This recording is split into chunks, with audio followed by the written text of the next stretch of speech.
네, 오늘은 모든 것을 예수 안에라는 제목을 가지고 말씀을 나누겠습니다. 나는 누구인가? 그리고 나는 누구 안에 있어야만 하는가? 이 문제에 대해서 분명한 대답을 한다는 것은 우리의 삶 속에서, 특히 신자의 삶 속에서는 굉장히 중요한 일입니다. 우리는 연약한 사람이기 때문에 얼마든지 때로는 흔들릴 수 있고 넘어질 수 있고 낙심할 수 있고 갈등할 수 있습니다. 그러나 결국 신자의 정체성은 예수 안에 들어와 있음을 확신하고 있을 때, 그때 우리의 모든 나의 짊어진 짐을 가벼이 여기고 다시금 새롭게 일어날 수 있는 그 힘의 근원은 바로 예수를 다시금 믿는 자리로 돌아오는 데에 있습니다. 18절 말씀 방금 전에 읽으셨는데요, 18절 말씀을 보니까 우리가 마땅히 있어야 할, 뿌리를 내리고 있어야 될 그 존재, 교회의 머리이신 분, 교회의 머리, 즉 우리 성도의 머리가 되시는 분, 머리가 되시는 그 주님 안에 있어야만 하고, 교회와 성도의 근본이시라라고 표현을 하고 있죠. 교회와 성도의 근본, 그리고 더 나아가서 만물의 으뜸, 만물의 근원이 되시는 그분을 알고 있는 것이, 또 그분 안에 들어와 있는 것이 매우 중요합니다. 여전히 많은 사람들이 이 공허함과 무의미함으로 말미암아 굉장히 힘들어하고 또 몸부림치고 있다는 사실입니다. 그 스마트폰에 들어가는 그 앱 중에 혹시 당근이라는 앱을 아시는지요? 많은 분들이 이미 사용하고 있는 앱으로 제가 알고 있는데, 저도 얼마 전부터 그것을 이제 활용을 하게 되었습니다. 그러니까 중고 거래 플랫폼 앱이에요. 그래서 중고 거래를 하는 앱인데, 예를 들면 이제 아령도 팔아 보았습니다. 제가 의욕을 갖고 한 손으로 들기 위해서 10kg짜리 아령을 샀다가 그날 바로 저의 이 수준을 알고 포기했어요. 그 전에는 항상 7kg짜리를 들고 있다가 의욕이 앞선 나머지 10kg짜리를 사서 도전해 보려고 했으나 하루 이틀 만에 포기하고 다시 이제 내답하는 일이 있었습니다. 그때 활용했던 것이 이 당근 마켓이라는 앱이었습니다. 근데 그 앱에 보면은 물건만 파는 게 아니라 보니까 동네 생활이라고 하는 일종의 커뮤니티 게시판이 있어요. 그러니까 동네 사람들이 여러 가지 자유롭게 글을 올리는 것입니다. 근데 그 글들을 보는데 다 이 지역 주민들 아니겠어요? 은평구 관내에 있는 주민들일 거예요. 근데 외롭다, 공허하다, 죽고 싶다, 왜 사는지 모르겠다, 같이 만나서 술 마시자, 누가 나 좀 붙들어 달라, 그런 글들이 꾸준히 올라오고 있다는 것을 발견하게 되었어요. 사람 사는 게 다 똑같아서 사실 문제의 종류를 보니까 다 50보 100보예요. 선택의 문제, 또 결정을 내려야 되는 문제, 배신당한 문제, 여러 가지 문제 속에서 갈피를 못 잡다가 당근에다가 그 자기 글을 올려서 해결받고 싶어 하는 거죠. 참 많은 사람들이 결국 고만고만하게 이렇게 살아가는구나 라는 것을 이제 새삼 느끼게 되는 게시판의 글들이었어요. 성도는 어떨까요? 구원받은 성도들은 어떨까요? 성도도 사람인지라 공허할 수 있고 외로울 수 있고 가슴이 텁텁할 수 있죠. 거기까지는 우리가 부정하시면 안 됩니다. 우리도 연약한 존재이기 때문에 얼마든지 우리도 때로는 우울증으로 고생할 수도 있고 불면증으로 고생할 수도 있습니다.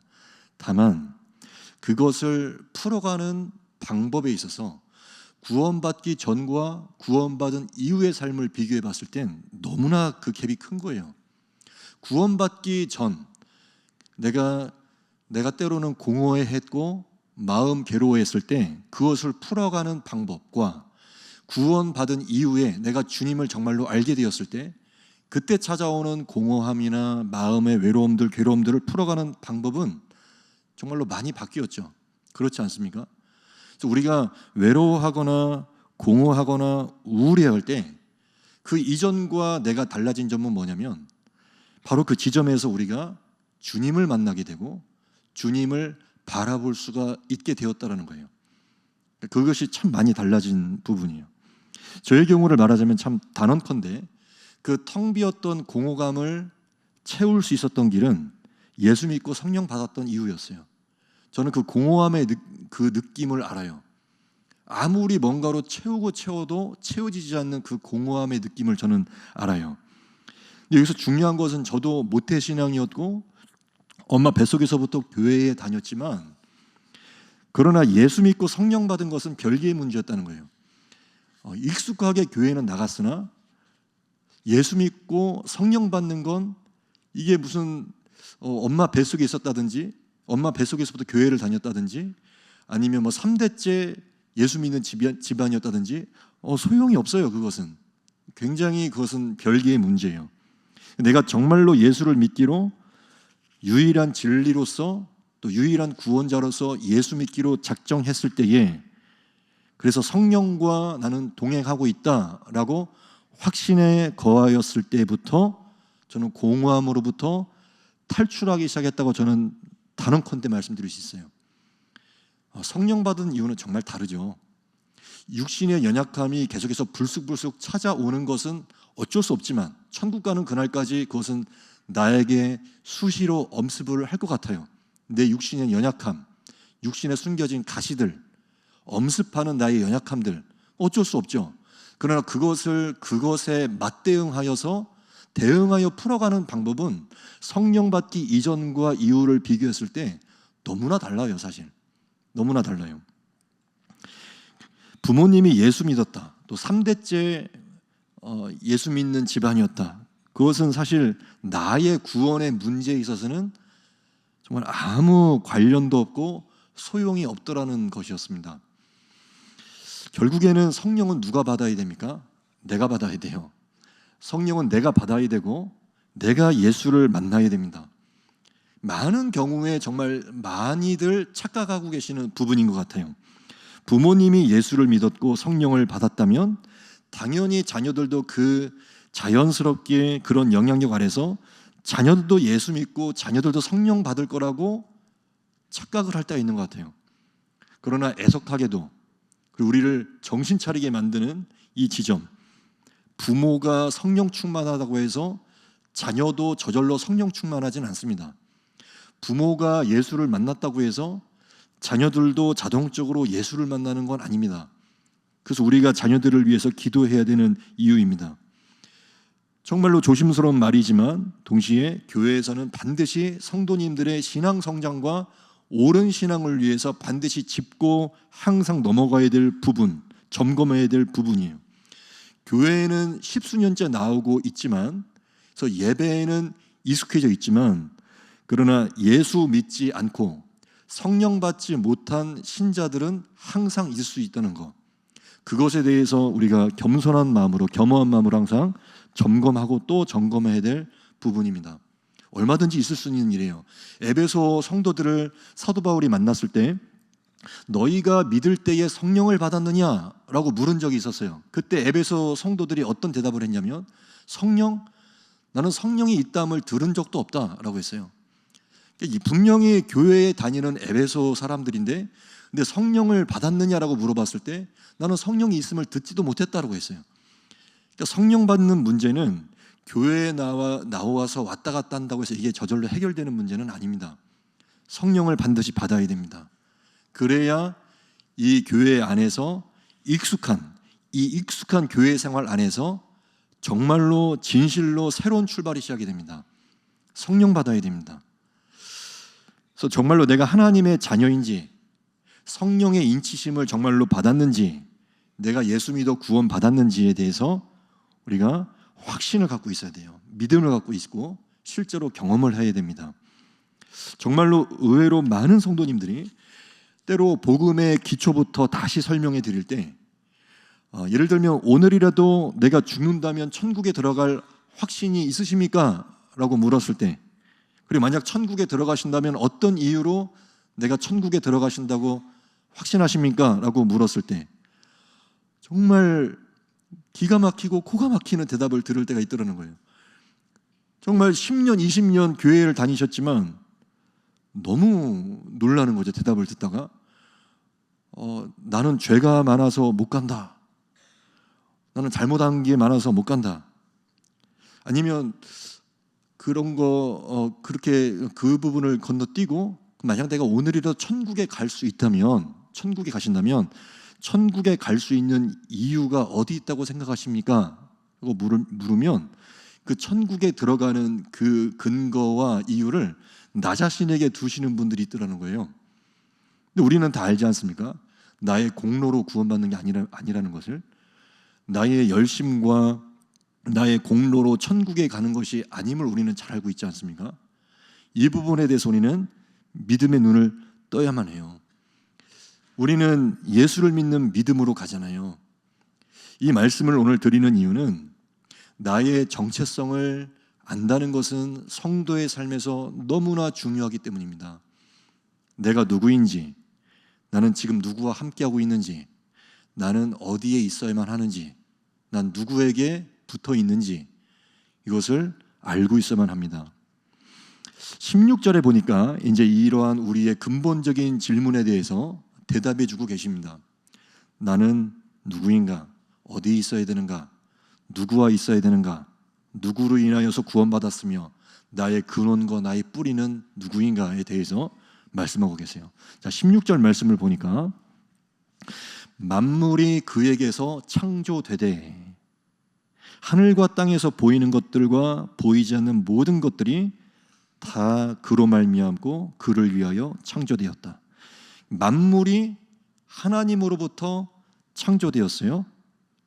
나의 인생은 하나님이 창조하셨고 하나님의 영광을 위하여 창조된 인생입니다. 이 만물이 그에게서 창조되되 이 만물에는 당연히 나도 들어가 있는 거예요. 나를 하나님이 창조하셨어요. 여기까지는 우리 모두가 다 동의하시는 바죠. 너무 익숙하고 너무나 잘 알고 있는 부분이에요. 신앙이 깊든 얕든 이 부분에서만큼은 누구나 다 동의하는 바예요. 어떤 성도든지. 만물을 하나님이 창조하셨죠. 그리고 그 안에 나도 들어가 있죠. 하나님이 나의 인생을 창조하셨죠. 그런 이제 더 중요한 문제는 그 다음이에요. 하나님께서는 창조하시고 나서 그걸로 끝나신 게 아니에요. 하나님은 나의 인생을 창조하셨는데 그냥 창조하신 것으로 멈추지 않으시고 이제 나를 어디까지 이끌고 가시냐면 19절 말씀입니다. 19절에 아버지께서는 모든 충만으로 예수 안에 거하게 하셨어요. 여기까지 나를 끌고 오셨어요. 예수 안에 거하게 하셨다. 여기서 모든 충만이란 건 뭘까요? 충만. 영어 성경을 찾아보니까 fullness였어요. 그러니까 가득 찼다라는 건데 여기서 이 가득 찼다라고 하는 이 충만은 이 피조 세계, 우리의 눈에 보이고 혹은 눈에 보이지 않는 모든 영역들, 이 우주의 모든 영역에 있어서 하나님이 창조하신 모든 피조물들이에요. 모든 피조물들을 가리켜서 여기서 지금 충만이라고 불러요. 충만. 그러니까 하나님께서 창조하신 모든 피조물들, 창조하신 모든 것들을 어디 안에 들어오게 하셨다고요? 예수 안에 들어오게 하셨어요. 여기에 오늘 우리도 포함이 되는 것이죠. 창조하셨을 뿐만 아니라 예수 안에 들어오게 하셨다. 예수 안에 들어오게끔 나를 인도하여 주셨어요. 그래서 이 모든 우주의 충만함, 나를 포함한 모든 피조물들이 이 피조물들이 피조물답게 살아간다는 것은 결국 예수 안에 들어와 있을 때입니다. 피조물이 가장 피조물다울 때가 언제일까요? 예수 안에 들어와 있을 때예요. 자, 그러면 내가 가장 나다울 때가 언제일까요? 예수 안에 들어와 있을 때예요. 성도가 가장 성도다울 때가 언제일까요? 하나님의 자녀가 가장 하나님 자녀다울 때가 언제일까요? 예수 안에 들어와 있을 때예요. 그래서 우리는 예수 바깥으로 넘어가서는 안 돼요. 예수 안에 항상 들어와야만 하는 이유가 여기 있어요. 예수 안에 들어와 있는 것. 이것이 우리를 향하신 창조의 목적이자 오늘도 우리가 살아가는 이유입니다. 예수 안에 들어온 것. 이것이 나의 정체성이고 나의 뿌리예요. 예수 안에 들어와 있는 것이. 자, 그러니까 다시 정리하자면 하나님이 나를 창조하신 것으로만 그 믿음을 멈추지 마시고 창조하셨을 뿐만 아니라 이제는 나의 인생을 예수 안으로 들어오게 하셨다까지 가셔야 됩니다. 그게 진짜 신자의 정체성이에요. 예수 안에 들어오게 하셨다. 태어나게만 하셨을 뿐만 아니라 예수 안으로 들어오게 하셨다. 그래서 나는 이제 죽는 날까지, 천국 들어가는 날까지 예수 안에서 살아야만 합니다. 그리고 나뿐만 아니라, 나 혼자만이 아니라 아까 충만이라는 단어를 썼잖아요. 충만. 나와 관련된 모든 것들은 다 이제 예수 안에 들어와 있어야 돼요. 나와 관련된 모든 것들, 나와 관련된 모든 충만함들이 예수 안에 들어와 있어야 돼요. 이 부분에서 한번 고민을 해봤어요. 나의 모든 것이 어디까지일까? 나의 모든 것, 나와 관련된 모든 것이 어디까지일까요? 어디서부터 어디까지일까요? 이 개념을 정리하는 데 있어서 좀 도움되는 말씀이 문득 떠올랐어요. 신명기 28장 말씀에 가보면 아마 이렇게 설명드리면 쉽게 떠올릴 수 있을 겁니다. 네가 들어와도 복을 받고 나가도 복을 받을 것이다. 그 말씀이 28장, 신명기 28장에 해당되는 말씀입니다. 근데 거기에 보면 이 복을 받는 범위가 어디서부터 어디까지 해당이 되냐면, 일단 출발은 나 자신인데 복을 받을 때의 범위가 나 자신뿐만 아니라 나의 자녀들과 내가 거하고 있는 토지, 땅, 또 집, 심지어 내가 키우는 애완동물, 그리고 심지어는 주방에 있는 밥그릇까지, 너의 떡반죽 그릇까지도 복을 받을 것이라고 표현하셨어요. 밥그릇까지 복을 받을 것이라고. 그러니까 복의 개념은 나 혼자에서만 끝나는 게 아니라 그 복의 영향력이 기본적으로 자녀들과 심지어는 내가 집에서 키우는 개와 고양이, 그리고 밥그릇까지 임한다는 것을, 그 범위까지 임한다는 것을 알 수가 있죠. 동시에 우리를 두렵고 떨리게 만드는 말씀도 그 28장에 나오죠. 저주에 대해서도 말씀하시는데 그 벌과 저주 역시 동일한 범위로 다 해당이 되어버리는 거예요.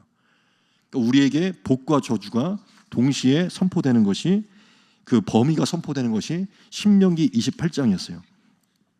그러니까 예수 안에 들어와 있어야 된다는 것은 결코 나 혼자만 들어가 있으면 되는 것이 아니라 더 나아가서 나에 관련된 모든 것들이 다 들어가야 된다라는 거예요. 기본적으로 나의 자녀들과 나의 사랑하는 가족들, 우스갯소리로 표현하는 것이 아니라 정말로 나의 가족들과 그리고 나의 키우는 동물들까지도. 주인이 복을 받으면 동물도 복을 받습니다. 맞죠? 내가 정말로 주의 복을 누리게 된다면 그 복이 나에게서만 끝나는 게 아니라 자녀들도 그 복의 영향권 안에 들어오게 되고, 심지어는 키우는 동물들도 그 복의 영향권 안에 들어와요. 그래서 나의 모든 것이 다 예수 안에 들어와 있어야만 합니다. 예수 안에. 현실적인 문제에 있어서 한번 접근을 좀 해보고자 합니다. 예수 안에 들어와 있어야 된다. 예수 안에 들어와 있어야 된다. 나 혼자만 들어와 있어야 되는 것이 아니라 나와 관련된 모든 것들이 다 예수 안에 들어와 있어야만 한다.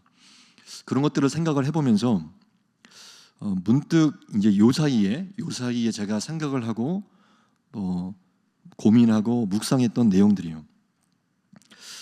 저희 아이들도 이제 방학이라서 방학 기간 동안 뭘 할까, 뭘 시킬까 이렇게 고민을 하는 가운데 저희 큰아들 같은 경우에는 이제 공부보다는 운동을 더 좋아하니까 태권도를 좋아해서 태권도 훈련을 받고 싶다고, 그래서 거기에 지금 보낼까 계획도 잡고 있고, 딸은 또 영어에 좀 관심이 많아서 그럼 영어를 좀 더 교육을 시킬까, 그런 고민들을 하고 있는 중이었어요.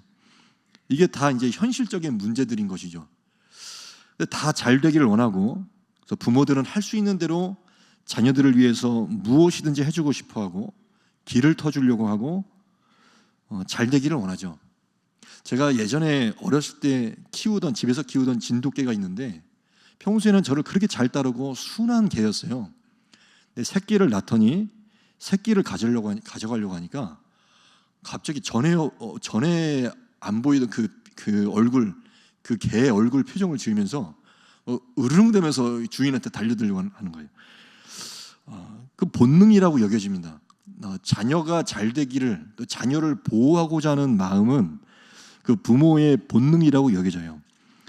근데 문제는 나는 예수 안에 들어가 있으면서 자식도 예수 안에 들어와야 되는 문제에 있어서는 나도 모르는 사이에 자꾸 후순위로 밀려나고 있는 것은 아닌지 요 사이에 저 개인적으로 민감하게 한번 고민해보는 시간이 있었어요. 이것저것 부모로서 이것저것 신경 써준다고 하고 챙겨주고 있는데 자녀도 성령 받아야 되고 자녀도 예수 믿어야 되고 자녀도 성령과 동행해야만 하는데, 근데 이 문제에 있어서는 목회자인 제가 둔감해지고 있다면 그것은 안 될 일이라고 여겨졌어요. 내가 성령 충만함을 위해서 기도하고 있다면 마땅히 자녀들의 성령 충만을 위해서도 기도해야죠. 오늘 말씀과 같이 나뿐만 아니라 모든 것이 다 예수 안에 들어와야 되니까요. 그것이 주님이 기뻐하시는 일이니까요. 그래서 제가 요 사이에 저 개인적으로 집중적으로 묵상하게 됐던 부분이 뭐냐면 성령 충만은 나 혼자에게서 끝나면 안 되겠구나 라는 것이었어요. 성령 충만은 마땅히 나로부터 시작이 돼야 되고 먼저는 나부터 성령 충만하고 예수 믿는 게 마땅하지만 그러나 결코 거기서 끝나면 안 된다는 것이었어요. 성령 충만은 이제 나로부터 나를 시발점으로 해서 나의 자녀들도 마땅히 성령 충만해야 돼요. 그래서 요즘 저 개인적으로는 새벽마다 기도할 때 자녀들의 성령 충만을 위해서 기도하고 있어요. 자녀들도 성령 충만해야 됩니다. 여러 가지 내가 자녀와 관련된 문제에 있어서 특별히 지금 이제 수능이 끝나고 점수가 나왔고 대학에 가야만 하고 점수에 관련되어서 대학에 가야 되고 진로가 결정되는 이 중요한 시점에서 여러 가지로 지금 내 계획대로 안 됐고 내 뜻대로 안 됐고 성적이 기대했던 만큼 안 나왔고 그래서 가고 싶었던 학교나 가고 싶었던 곳에 갈 수가 없는 상황이 되었을지라도 일단 지금 만약에 내 자녀가 이전보다 더 하나님을 깊이 만나고 있다면 혹시라도 이전보다 더 하나님을 더 깊이 대면하고 있고 확실히 나의 자녀가 이전보다 더 예수 안에 들어와 있음이 분명하다면 그렇다면 하나님은 그 자녀를 인도해 주실 거예요. 성령께서 그 자녀를 인도해 주실 거라고요. 그것에 대해서 믿음의 눈을 뜨고 확신을 갖고 우리가 나가야지 아무리 예수 믿는 부모이고 성령 충만한 부모라 하더라도 이 부분에 있어서 자녀와 관련된 문제에 있어서 핀트가 한번 어긋나기 시작하면 예수 믿는 부모님들도 하나님 앞에서 섭섭하다고 그러고 계획대로 되지 않아서 낙심할 수가 있더라고요. 자녀의 문제 앞에서는 아무리 믿음 좋은 성도님들도 자녀의 문제가 걸리는 순간 믿음과 신앙이 먼저 작동하시는 게 아니라 초조함과 감정과 육신의 논리가 작동하기 시작함을 저도 느끼고 있고 많은 경우를 통해서 보았기 때문에 그래요. 저 또한 자유롭지 못한 부모임을 말씀을 드리는 것입니다. 자유롭지 못해요. 그래서 보면 볼수록 아브라함이 대단하게 여겨지는 거 있죠. 아브라함이 왜 대단하냐? 저는 개인적으로 곰곰이 생각을 해보니까 아브라함이 진짜 대단했던 이유, 이삭을 제물로 바치라고 하셨을 때 그 이삭을 제물로 바쳤던 건 실로 대단한 것이었어요. 왜냐? 자녀와 관련된 문제에 있어서 육신의 논리가 바로 작동한 게 아니라 믿음으로 바로 작동하기 시작했다는 것이 전 정말 대단하다고 여겨지는 거예요. 자녀에 관련된 문제가 튀어나왔을 때 대부분의 성도들은 이게 감정적으로 발동하게 되거든요. 내 자식을 건드려? 하나님도 못 건드려? 이렇게 우리의 본성이라는 거예요. 그러니까 만약에 주님께서 너의 첫째 아들을 바쳐라 라고 하셨다면 제가 감정이입을 해보니까 왜요 하나님? 이라고 했을 것 같아요. 바로 왜 줬다가 뺏어가세요? 라고 했을 거란 말이죠. 왜 자식 건드리기 있어요? 그러면서 다른 건 다 건드려도 자식은 건드리면 안 됩니다. 그렇게 제가 맞섰을 것 같아요 하나님한테. 근데 아브라함이 대단했던 이유는 자녀와 관련된 문제에서 육신적으로 먼저 반응했던 게 아니라 영적으로 바로 반응했다는 게 정말로 대단해 보이는 거예요. 즉각 순종했다는 거. 자녀와 관련 다른 문제도 아니고 자녀와 관련된 문제에서 즉각적으로 순종하며 나갔다는 것이 너무나 대단해 보이는 거예요. 우리가 아무리 성령의 음성을 들어도 버티기 작전으로 들어갈 때가 있지 않습니까? 분명히 성령의 음성이 들려오고 있는데 버티고 있는 거예요. 우리 성도님들은 주의 음성이 들릴 때 즉각 순종하십니까? 솔직한 고백인데 저는 요 사이에도 몇 가지 정도는 주님의 음성이 분명히 들리고 있지만 버티고 있는 부분이 있습니다. 저만 그런 걸로 하죠. 저만 그런 걸로 정리가 됐으면 좋겠네요. 예, 몇 가지 정도는 분명히 들리고 있는데 버티고 있는 부분이 있어요. 버티고 있는 부분. 근데 우리가 성령께서 부어주시는 마음을 애써 외면하지 않는다면, 특별히 자녀를 향하신 하나님의 뜻이 무엇인지 우리는 금방 알 수 있어요. 하나님의 기뻐하시는 뜻은 무엇이냐면 그 자녀가 예수 안에 들어오는 것이 가장 중요하고 시급한 문제라는 것입니다. 나의 자녀가 가장 먼저는 성령 안에 들어와 살고 있는 것이 가장 중요한 문제라는 거예요. 우리가 물론 많이 지금도 성도들의 삶과 자녀들을 위해서 중보하고 있는 것은 맞죠. 자녀들의 진로의 문을 열어주세요. 취업의 문을 열어주세요. 결혼의 문을 열어주세요. 만남의 문을 열어주세요. 여러 가지 문을 열어달라고 기도하고 있지만, 그러나 그 무엇보다도 하나님이 가장 기뻐하시는 것은 그 자녀도 예수 안에 들어오는 거예요. 그 자녀가 성령 충만한 거예요. 그래서 그 자녀가 십자가의 피로 그분과 화평을 이루고 화목하게 되는 것이 주님께서 가장 기뻐하시는 일이에요. 20절 말씀을 보니까 그분은 무엇을 기뻐하시냐면 십자가의 피로 화목하게 되는 것을 기뻐하신다고 하셨어요. 출애굽기 12장에 가보면 문설주와 임방에 어린 양의 피를 바르라고 하셨습니다. 문설주의 피를 바르는 것보다 중요한 문제가 어디 있을까요? 문설주와 임방, 이 사각의 이 출입문을 한번 상상을 해보십시오. 문설주는 좌우에 있는 기둥입니다. 임방은 위아래를 버티고 있는 버팀목입니다. 그러니까 임방은 위아래, 그리고 문설주는 좌우에 있어요. 그러니까 이 출입문 문짝, 이 사면 전체를 어린 양의 피로 바르라는 거예요. 이 어린 양의 피를 문설주와 임방에 바르는 것보다 그 집안에 있어서 중요한 문제는 없었어요. 그 집안에 있어서 가장 시급하고도 가장 중요한 문제는 어린 양 예수의 피를 바르는 일이에요. 근데 이 가장 중차대하고 주님 보시기에 가장 이 중요한 문제가 2순위, 3순위, 그리고 더 그 후순위로 밀려나는 것은 아닌지 우리에게 오늘 묻고 계십니다. 우리의 가정 가운데 어린 양 예수의 피가 발라지는 것보다 더 중요한 문제가 어디 있겠는가? 그것을 우리에게 묻고 계세요. 어린 양의 피를 발랐느냐? 너희의 집 대문에 어린 양 피를 발랐느냐? 그것을 출애굽기를 통해서 우리에게 물어보셨던 거예요. 어떤 가정이든 그 문설주의 피를 바르는 것이 가장 중요한 일이고 가장 시급한 일입니다. 정말로 문설주의 어린 양 예수의 피를 바르면 죽음의 영이 그 문을 넘지 못합니다. 어둠의 영이 그 집 담장을 넘지를 못합니다. 예수의 피를 바른다는 건 영적으로 보았을 때 정말로 중요한 문제입니다. 이스라엘에서 문설주의 피를 발랐는데, 근데 재밌게도 어느 날 제가 어떤 글을 읽는데 우리 문화권에서는 동짓날 팥죽을 대문에 뿌리는 것과 비슷하다는 글을 본 적이 있어요. 비슷하죠. 저희 할머니께서도 저 어렸을 때 팥죽을 쓰고 나서 집안 이곳저곳에 이렇게 뿌렸던 것이 저는 기억이 나요. 피 색깔과 비슷합니다. 동짓날 팥죽을 뿌리는 것과 비슷하다. 그러나 비슷할 뿐이지 본질적으로는 절대 같을 수 없어요.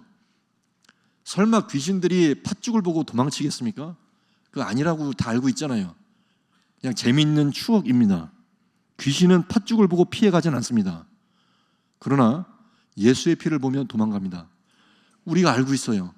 예수의 피를 보면 정말로 도망가요. 귀신도 피해가고 어둠도 공허도 피해가는 것이 예수의 피예요.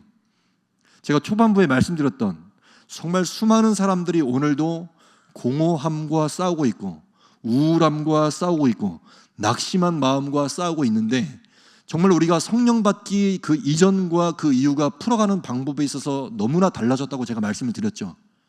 그 방법이라면 이제 우리가 알게 되었죠. 우리는 이제 무엇을 통해서 공허함과 싸웁니까? 무엇을 통해서 우리 이 내면에 수시로 엄습하려고 하는 이 우울함과 공허함을 나는 이제 무엇을 갖고 싸웁니까? 예수의 피죠. 예수의 피를 바르는 거예요. 성령 충만함과 동시에 예수 안에 들어와서 예수의 피를 바르는 거예요. 그러면 귀신도 피해가고 어둠도 피해가고 어둠의 영이 틈타지를 못해요.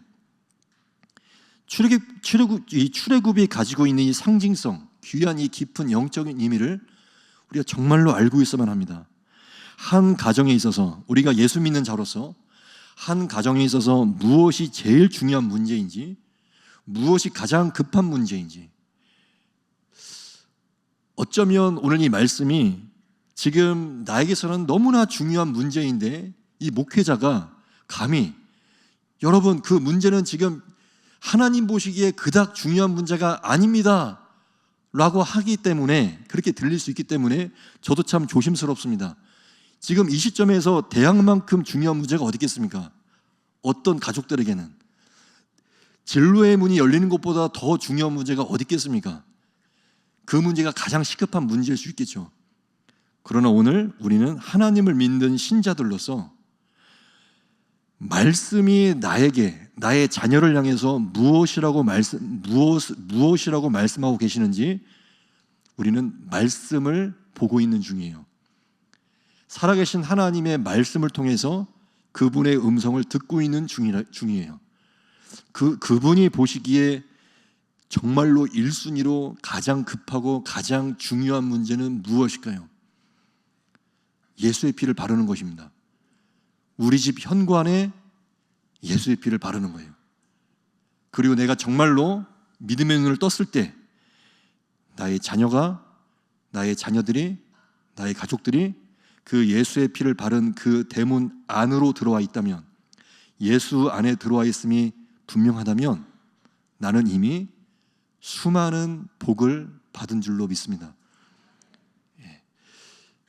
여러 가지 것들은, 여러 가지 지금 내가 직면해 있는 여러 가지 나를 가슴 아프게 하고 고민하게 만드는 그 많은 문제들은 놀랍게도 하나님이 보시기에는 후순위로 밀려날 수 있어요. 내가 볼 때는 1순위의 문제인데, 1순위에 해당되는 기도 제목인데, 근데 성령께서 보시기에는 후순위로 밀려갈 수 있어요. 주님이 보실 때의 가장 중요한 문제는 오늘도 예수의 피 안에 들어오는 것입니다. 나의 모든 것이 지금 예수 안에 들어와 있는 것보다 확실한 축복은 없습니다. 지금 당장 내 뜻대로 되지 않은 것이 있고 자녀의 길이 계획했던 대로 열리지 않고 있다 하더라도, 만약 나와 나의 가정과 나의 자녀에게 예수의 피가 발라졌고 예수 안에 들어와 있음이 확실하다면 모든 축복과 은혜는 이미 부어진 것입니다. 아직 못 다 이룬 것들, 오래 다 이루지 못한 것들, 혹은 계획대로 되지 못한 것들, 그 모든 것들을 한번 다 주님 앞에 올려드리며 감사로 마무리 짓는 은혜가 있기를 바랍니다. 주님의 피 안에 들어오게 하시니 감사합니다. 주님의 피로 우리 집에 임방과 문설주에 주의 피를 바르게 하시니 감사합니다. 그런 감사함으로 마무리를 짓고 새롭게 출발하시는 그런 승리가 있으시길 주의 이름으로 축복합니다.